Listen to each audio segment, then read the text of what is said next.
సిద్దిపేటలో 22,000 మంది రైతులకు రుణమాఫీ కాలేదన్నారు మాజీ మంత్రి హరీష్ రావు. రేవంత్ రెడ్డి సిద్దిపేటకు వస్తే రైతులతో కలిసి నిరసన తెలుపుతామన్నారు. రేవంత్ రెడ్డి ఎలా వచ్చినా, ఎంతమంది పోలీసులతో వచ్చినా తమ నిరసన గళం వినిపిస్తామన్నారు. సీఎం రేవంత్ కత్తెర పట్టుకుని తిరుగుతూ బీఆర్ఎస్ హయాంలో పూర్తయిన రోడ్లు, కార్యాలయాలను రిబ్బన్ కటింగ్ చేస్తున్నారని ఎద్దేవా చేశారు. ముఖ్యమంత్రికి దమ్ముంటే హైదరాబాద్ అశోక్ నగర్ వెళ్లి నిరుద్యోగులను కలవాలని హరీష్ రావు సవాల్ విసిరారు.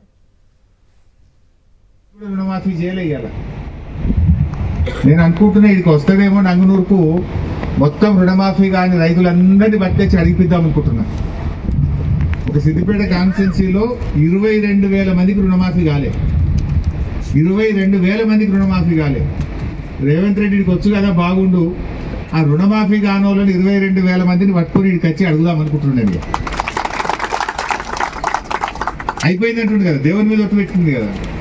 మరి యాదాద్రి దేవుని మీద ఒట్టు పెట్టిన బిడ్డ, మరి ఒక్క నా కాన్స్టిట్యున్సీలనే 22,000 మందికి రుణమాఫీ కాలేదని మొత్తం 22,000 మందిని ఇక్కడికి పట్టుకొని వద్దాం అనుకుంటున్నా. ప్లే కార్డులు పట్టుకొని 22,000 మందిని పట్టుకొస్తే అప్పుడు ఏం చెప్తారో చెప్పాలి కదా. చెప్పినాకనే వండుతాం, ఇక పొడి చేయలేదు. ఇక ఇచ్చినవా ఇయ్యలేదా ఎప్పుడుతో చెప్పాలి. ఇక మరి చేసినా అని చెప్తున్నావు కదా. ఇంకా ఎంతమంది పోలీసులను తెచ్చుకుంటాడో, ఎంతమందిని పట్టుకొని వస్తాడో, గాలి మోటార్లు వస్తాడో, ఎట్లా వస్తాడో రానిగా చూస్తాం.